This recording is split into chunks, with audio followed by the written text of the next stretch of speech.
What's up, YouTube? Team Jackassery come back here with a brand new Dragon Ball Super deck profile. This time we are looking at the new updated, well, not updated because this is a brand new deck that I'm reviewing. It's my friend John's deck. When the newest set came out for Vicious Rejuvenations, we kind of bought two boxes. Well, we bought one box. One box is still at our local store. Ultimate decks. So I got two, my friend Jordan got two, my friend John got two, and my friend John just said he's just combining two decks to make one, and it turns out it is very impressive and strong and can be very annoying. So it's with the Towa leader, the second Towa leader in existence, and I completely forgot to do something. 1 minute.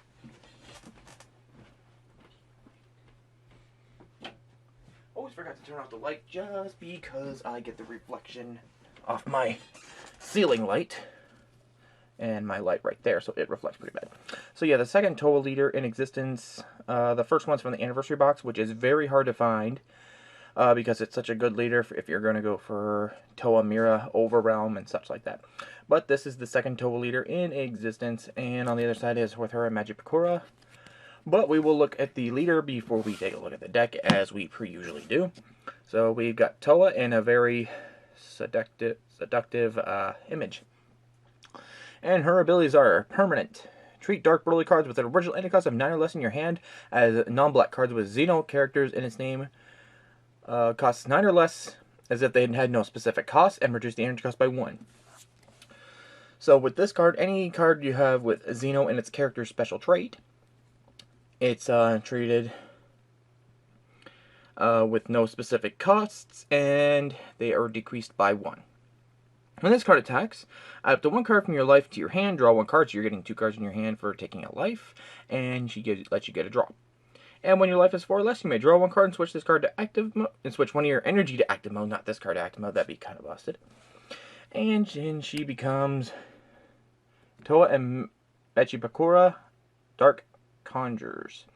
So this is a foil leader, so it's going to be kind of hard because it isn't also in a Dragon Shield clear sleeve, which is kind of hard to see through the lighting, but we could still get it.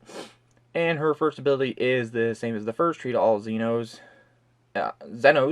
with no specific energy cost, and reduce the energy cost in their hand by 1. When this card attacks, draw 1 card, and this card gets plus 5,000 for the battle, so it's a 20,000 draw. And auto once per turn, when one of your dark Broly cards or non-black Xeno, when its character's name is removed from the battle by an opponent's skill, draw 1 card. So if one of your Xenos is taken out due to an effect, you get to draw a card. So there is the leader, and next we will move on to the deck. And to start off first, we run 4 copies of Dark Shenron, Tyrannical Savior. It is the Unison that came in the starter deck itself. Most of the deck cards in this deck are exclusive to themselves, barely any reprints.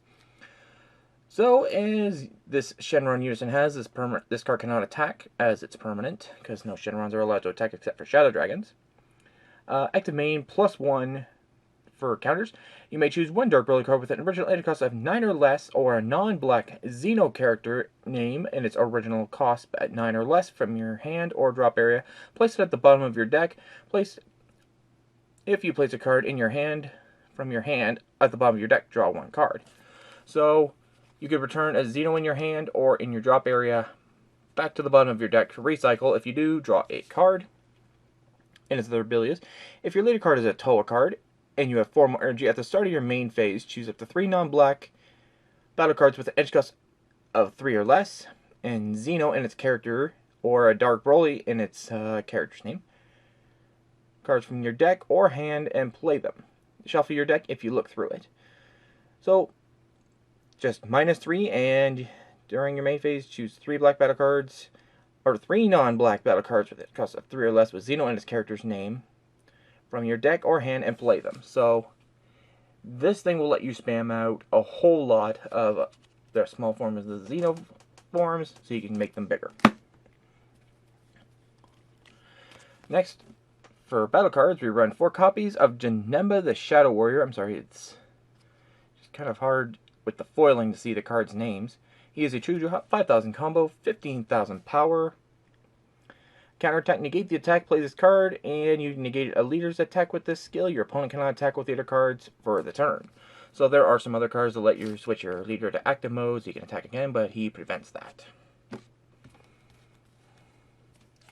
Next we run 3 copies of Frieza the Shadow Warrior. He is a 2-drop, 5,000 combo, 15,000 power unique, so you can only have one in play. When one of your opponents has 7 or more cards in their hands, your opponent can attack battle cards in active. This card can attack your opponent's battle cards in active mode. Auto, once per turn, if your leader card is a Black Demon Race, and this card attacks, KOs an opponent's battle card, removes a marker from your opponent's Unison, add up to 1 card from your life, add it to your hand, choose 1 card in your opponent's hand, and discards it.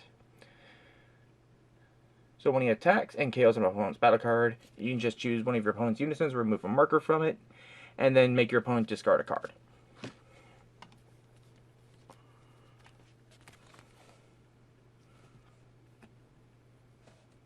Did I mess that up? No, I didn't. There's a lot of Frieza Xenos in this deck. Next, we have 2 copies of Frieza Dark Infestation. He is a 4-drop, 5,000 combo, 15,000 power, double strike unique, so you can have 1 in play. If your opponent has 3 or more energy, when this card is removed from your battle area by an opponent's skill or KO'd, add up to 1 green extra card with an energy cost of 1 or less from your deck to your hand. Place this card in its owner's drop area and choose up to 1 of your opponent's cards in their opponent's hand and make them discard it for their active main. So he makes you automatically discard 1 card in your opponent's hand. If your opponent has 3 or more energy, when this card is removed, you can add a green extra card from your deck to your hand. Next we run 3 copies of Frieza the Power Monger. He is a 4-drop, 5,000 combo, 15,000 power unique deflect, so he cannot be countered. I don't know what the hell that is. A little bit of smudge on the card. And if your opponent has 3 or more energy, when this card is removed from your battle area, when he was removed from the battle area by a skill or KO'd, add up to 1 green extra card with energy cost of 1 or less from your drop area to your hand, and active battle, pay 1 green, 2 generic. When this card gets plus 15,000 power and double strike. So just by paying 3, he gains up to 30,000 and double strike, which is really nice. And then if he's KO'd or knocked out by the opponent's skill or just KO'd, you get to add some extra cards from your drop to your hand. Next we run 4 copies of Majin Buu the Shadow Warrior. He's a 4-drop, 5,000 combo, 20,000 power beat stick. Unique barrier. Auto, once per turn, when this card is played, look at the top 7 cards of your deck for a Dark Broly card with an energy cost of 9 or less, or up to 1 non-black extra card or battle card with a Xeno in its character's name with an energy cost of 9 or less, and shuffle your deck after you play it.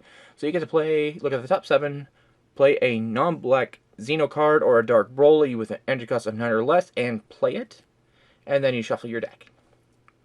Auto, once per turn, when this card is in rest mode, your opponent attacks a leader card. They choose 2 cards in hand and discards them. No matter what, so your opponent has to have cards to attack. If they do not have any cards, your opponent cannot attack, because this is a really good strategy. If your opponent's hand is at 0, they can't attack you.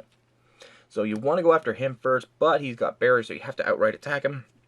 And with 20,000 power, that's kind of hard to do if you're limiting your opponent so much. Next, we run 3 copies of Lord Slug, the Shadow Warrior. He's a 2-drop, 5,000 combo, 10,000 power unique blocker. On auto, pay 1 if your leader card is a Black Demon Race card. When this card is removed from your battle by an opponent's skill or KO, choose up to 1 Lord Slug Xeno with an energy cost of 9 from your deck and shuffle it. Or play it and shuffle it. So as soon as he is KO'd, you pay 1, and then you bring out this 9-drop Lord Slug Unbridged Might. So he is a 9-drop, 10,000 combo, plus 1 to use his combo. 25,000 power, energy exhaust, unique blocker, EX evolve a 2, draw 1 card, and evolve him onto a 2-drop slug. So if you got this slug out, and you don't have this slug in your hand, you can use this one's ability. Just ditch him, play this guy. Or you can just straight up evolve if you've got this guy in your hand already. And auto, once per turn when this card KOs an opponent's battle card with its blocker skill, switch this card to active mode. Or when it is KO'd by an opponent's battle card or activates its blocker, switch into active mode. So when he KOs an opponent's battle card, switch him to active mode, or when he activates blocker, switch him to active mode.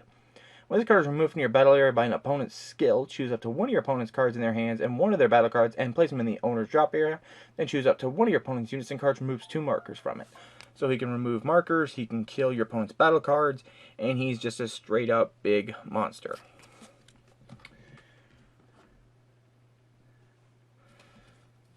So next, we run 4 copies of Towa Righteous Aid. He is a 4-drop, 5,000 combo, 20,000 power, and yes, he's got a lot of text. So he's a negate. Choose one other card in your hand, place it in your drop area, negate this, negate the attack, and play this card. Permanent. If it's your opponent's turn, reduce the energy cost in your hand by 2, so he becomes a 2-drop. Counter. If it's your opponent's turn, when you play this card, for the duration of the turn, your opponent can't attack unless they send 2 cards in their hand into the drop area each time. So anytime your opponent goes to attack, if you play 1 or 2 of these guys, let's say you have 4 energy up, negate your opponent's attack and then negate another one if they go to attack. If you have 2 of these out, your opponent will have to discard 4 cards just to attack you. And just like the freeze or the boo, your opponent has to have cards in order to attack when they discard. So that is a pretty good negate, and that was also a draft box exclusive, which was very expensive. But thank God for reprints. So next we got 4 copies of Dark Broly, the Shadow Warrior. He is a 2-drop, 5,000 combo, 50,000 power, unique. Activate, pay 1 if your leader card is black and your opponent has 3 or more energy. Add up to 1 card from your life to your hand. Place a 1 Dark Broly card with an energy cost of 6 or 7 from your deck on top of this card and switch it to active mode. Shuffle your deck. You can't play Dark Broly cards for the duration of the turn. So what you do is you just play them, and you can technically, it's not evolve from the deck. You just choose a Dark Broly with 6 or 7 by paying 1 and just play it on top of this guy. So there's plenty of new targets for that, such as this Dark Broly Unbridged Destruction. He is a 7-drop red red battle card, 5,000 combo, 30,000 power, deflect, unique, EX evolve of 2 on a Dark Broly. By paying 2 on a Dark Broly with energy cost of 2 or 6, this target is treated as a black in all areas. Auto, if your life is 3 or more, if there is a card under this card, when this card is played, switch it to active mode, then your opponent may choose one battle card from their hand, battle area, and or drop area. Send them to the warp. If they send 2 or fewer cards to their warp, choose 1 card in your opponent's life, place in the drop area. You can't play copies of this. So this card, as soon as he's played, if there's cards under him, he gets so many of these abilities that makes your opponent drop cards, or you can deal damage directly to their life. Next we run 3 copies of Dark Broly Demon Race Ravager. He is a 6-drop, 0 combo, 30,000 unique. Activate, if your leader card is a Dark Broly card, well actually we can ignore that ability because it's the new Towa leader, which is not a Dark Broly. When this card is played, send up to 1 battle card from your opponent's drop area to their warp. Then your opponent chooses 1 card in their hand and sends it to their warp. You can't play copies of this, you can only play copies of this once per turn. So ignoring the first ability, you can warp one of your opponent's battle cards out and send something in their drop area to their warp if you don't want them using it. Next, for super combos, we run 4 copies of the Super Saiyan Son Goku Time Patrol Elite. Just your basic super combo. If your life is 4 or less and your leader card is black, you get to draw a card and give 10,000 combo. Pretty self-explanatory super combo. Next, we run 4 copies of Dark Dragon Ball. It is a 0-cost extra card. This card gains Dark Dragon Ball in all areas. Active main, if your leader card is Black Demon Race, look at the top 7 cards of your deck, add it to 1 Dark Broly card or a non-black battle card with Xeno in its character's name, or a black Unison with 16,000 power among them, add to your hand, shuffle your deck. You can't activate this card for the duration of the turn, so you can activate once per turn. So this is your top 7 search for your Dark Broly, your Xeno cards, or search for the Unison if so needed, and it's pretty good to play turn 1 if you want to make your deck smaller, because thinning is winning. And next, we run 4 copies of Protector of the People. Finally, it got its reprint that it deserved, because $40 to $50 for a negate, very expensive. Thank God for reprints. So Protector of the People is a 1-drop extra card. Then it negates. Counterattack, negate the attack, then you may choose one card in your hand, place it in the drop area. If you do, your leader gains this ability. When this card is attacked by opponent's battle card, it gets plus 5,000 power. Which is really good because you can negate a leader's attack, and then when your opponent comes at you with battle cards, it just increases their power, so it's harder to knock out your leader's life. And last but not least, we run 3 copies of Super Kamehameha. 1 drop extra card, it is our Black Caterplay. If your leader card is black and your life is 4 or less, if the battle card being played is an energy cost of 3 or less, send it to the owner's warp instead of being played, which can really hurt a lot of decks. And permanent, if all your energy is black and your life is 4 or less, you can activate this card's skill from your hand by adding a card from your life to your hand instead. So just take a card from your life, and you get to play it for free. So that's it for the deck profile. So remember to comment, rate, and please subscribe. Like my Facebook page, follow me on Twitter, follow me on Instagram. Those links will all be in the description below. And thank you guys for watching. Remember to don't forget to subscribe to my channel for more content. There'll be more content like this and much more on my channel. So thanks you guys for watching. I'll see you guys next time. Thanks for watching.